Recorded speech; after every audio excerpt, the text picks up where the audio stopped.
danyo ho wada dang and God danyo ho danyo ho wada dang.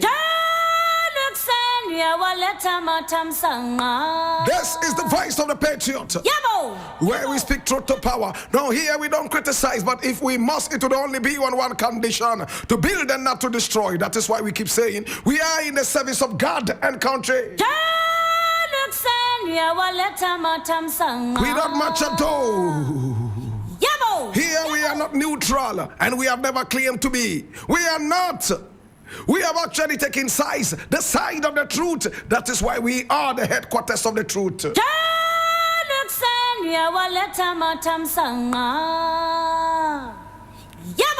This is our daily editorial. My name is Blakk Rasta, and this is the voice of the Patriot. And this is 3FM. Now, the very first story we are looking at today is interesting, and it's taken from Ghana Word. It says, revoke mining licenses of politically connected Galamsey operators. And this is the TUC. And I read it. Now, the Deputy General Secretary of the Trades Union Congress, TUC, Dr. Kwabena Nyakun Otu, has called for the immediate withdrawal of mining licenses belonging to politically connected individuals involved in illegal mining, popularly known as Galamsey.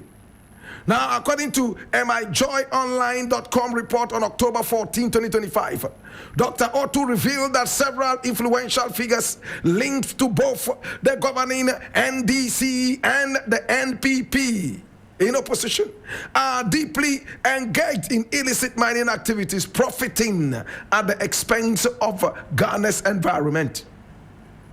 Now, he made a disclosure following a TUC fact-finding mission to assess the impact of Galamsey on water treatment plants in parts of the central and eastern regions. Now, in Enum Apapam, we were told somebody called Robert Lamte, who has a license for small-scale mining in Enum Apapam and its environs, runs a scheme where he covers other illegal miners under his license for a fee. If I want to mine, I go to him, pay him about 70,000 Ghana cedis, and then every week I give him about 30% of whatever I make, he disclosed. Dr. Otu added that the issue cuts across political lines, implicating individuals from both major political parties. That Robert Lamte is an NPP person who, since the NPP lost the election, is now collaborating with Chairman BB, the NDC chairman for Akwetia, who currently holds the license and is actively engaged in mining. He warned that the activities of such individuals are worsening the pollution of the Ayensu River and destroying the Ayensu forest, both critical ecological and water resources.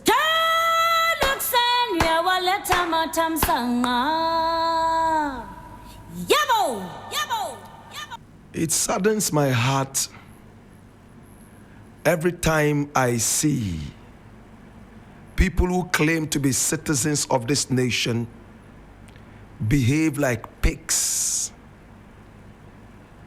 It saddens the very core of my livelihood, the very core of my existence.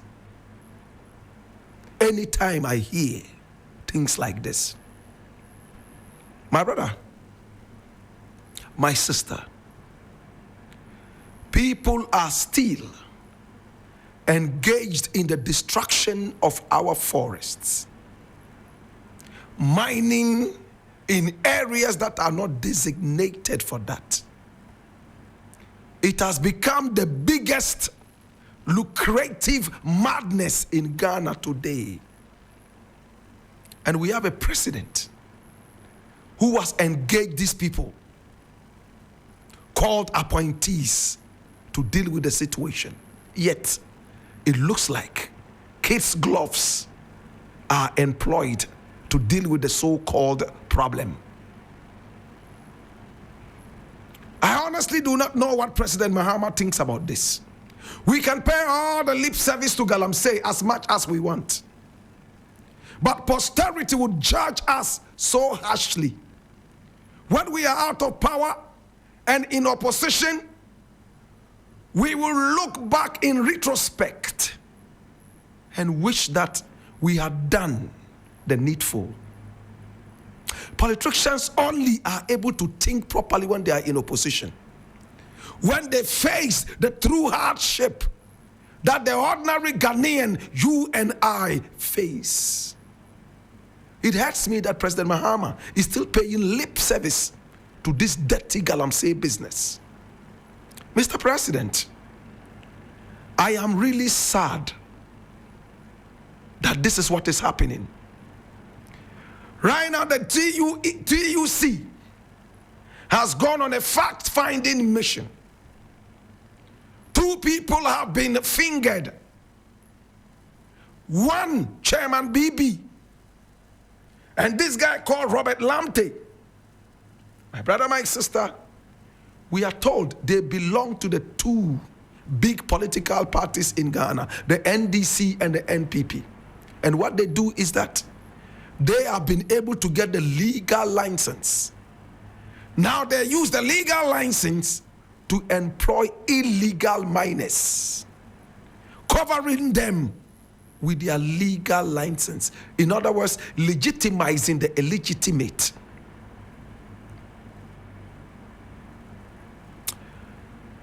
It hurts me that Ghanaians haven't come to the reality that we have gone beyond digging our own graves. In fact, we are setting ourselves on fire in our graves, and it brings tears into my eyes.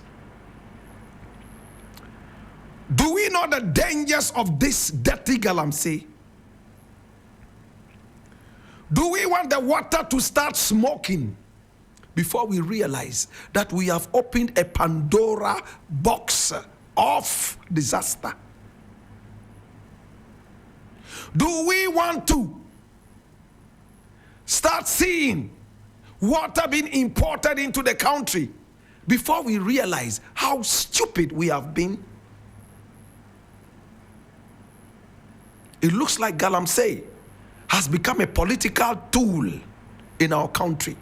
And these idiotic politicians continue to play the buffoonery with the lives of the people. It hurts me. If I were God, I know what would have done to these people. I'll give them cancer of the brain, cancer of the testicles, cancer that has no name in the medical dictionary. I am hurt, my brother. How selfish can we be? Destroying the land, pocketing the money, benefiting only us. Yet when it comes to the repercussions of our actions and inactions, we all face that. Mr. President, we voted you into power to protect us against wicked people, including our own wicked people. We voted you into power to give us a certain sense of security. It is not all about the economy. It's also about the general welfare of the Ghanaian. What would it profit a man to gain the whole world, amass all the gold, yet destroy the flora and fauna that make us sick because of their absence?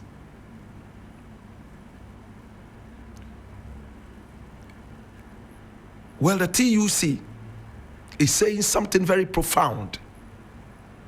Deal with these people. Take all licenses from them. Why can't we ban small-scale mining in Ghana? And some politicians tell me, oh, we can't do that. It's bringing us a lot of money. Do you know the diseases these monies come with? Or are we stupid? Are we stupid? My brother, Oh, we can't stop small-scale mining because it brings us a lot of money. If large-scale mining could not bring us all the money, is it small-scale mining that will give us that? If a whole elephant could not satisfy your hunger for meat, is it the grasshopper's meat that will satisfy you? My brother, stop small-scale mining in Ghana right now. There are great countries in the world who don't have gold at all, yet they have survived and they are doing good. We have seen African countries that have banned small-scale mining, and only the nation is involved in large-scale mining. Uganda is one of those. South Africa is one of those. Why do we continue to misbehave like this? When is the turn of the NPP? I see silly MPs who come out and say, we won't stop the Galamsey today, we won't stop it tomorrow. They want us to stop it so we will lose power. These people, do they have common sense? And they call themselves honorables. Such stupidities. It hurts. It hurts, my brother. Mr. Mahama, you have tested opposition before as a former president. And you realized that your legacy was what kept you alive. If you want to repeat the same mistakes, it's on to you.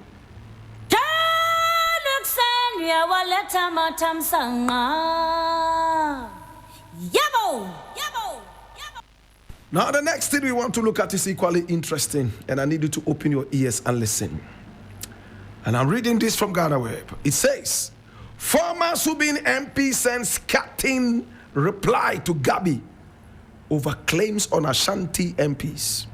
Now the former member of parliament for Subin, Eugene Boakye-Ntwi, has criticized Gabby Otchere-Darko, a leading member of the NPP, over his remarks alleging that Ashanti MPs opted for community roads instead of flyovers, resulting in the region's current infrastructural challenges. According to him, Ghanaians should question why they give any audience to Otchere-Darko, challenging the authority with which he made such statements.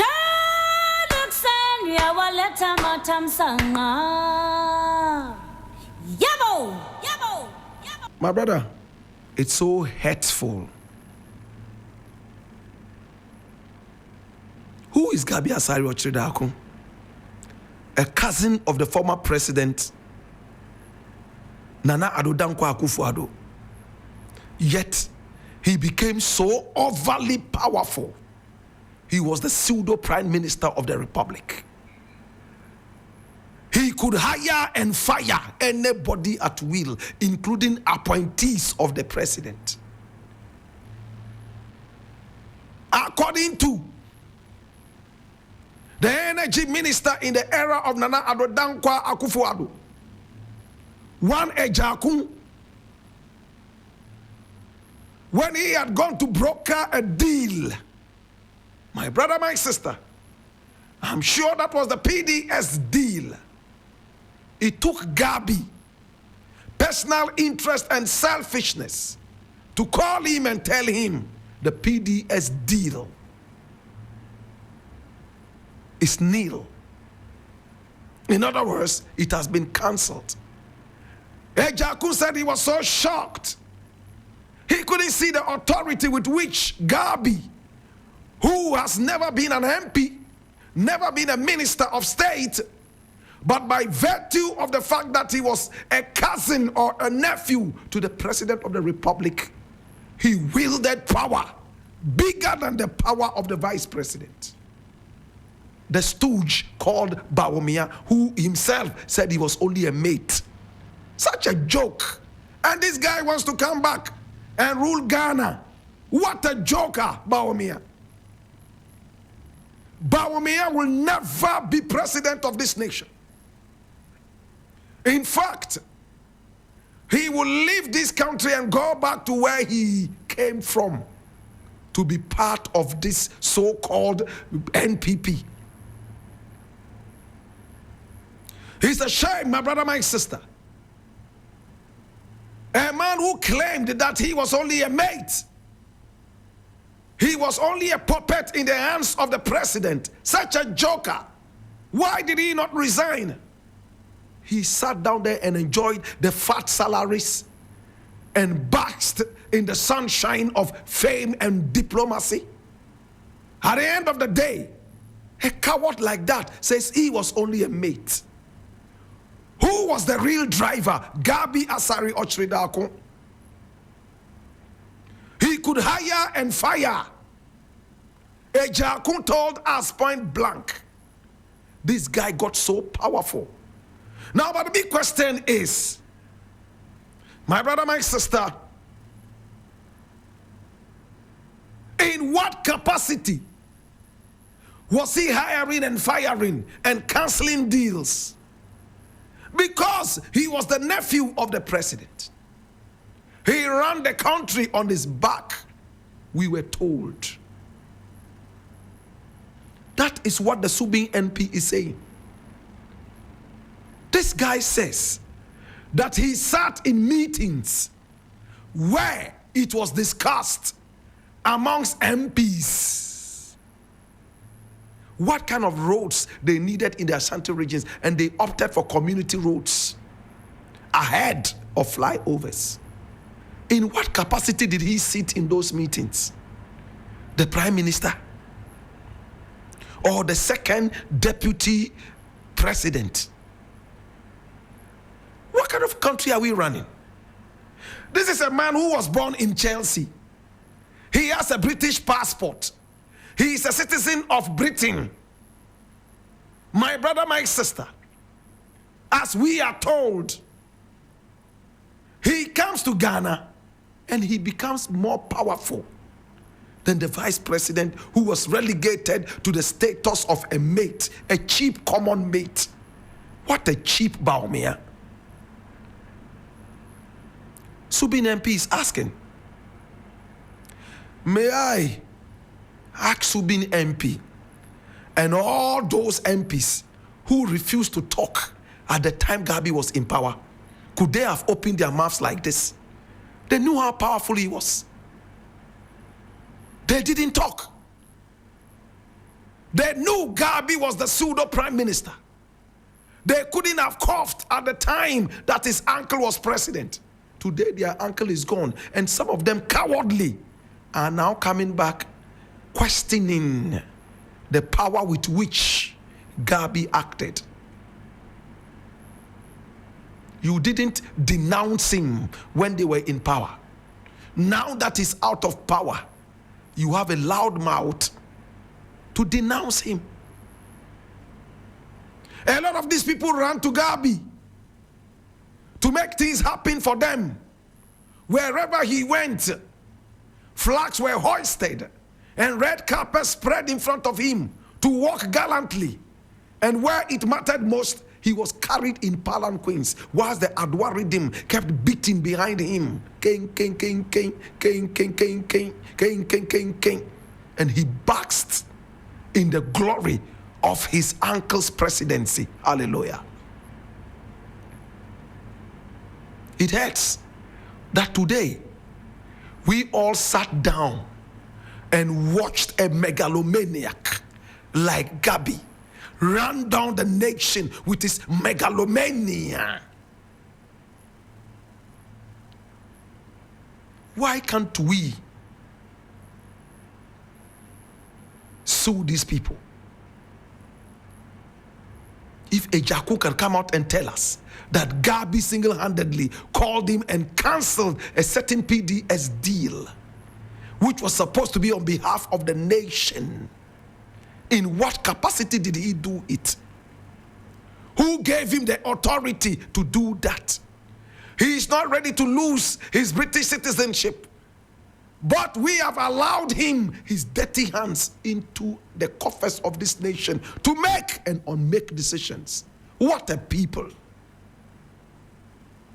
Oh, help, uncle. Today, Those dogs who were quiet, whilst Gabby, who was tossing above the waves in glory, today that he has been washed ashore, they are beginning to back.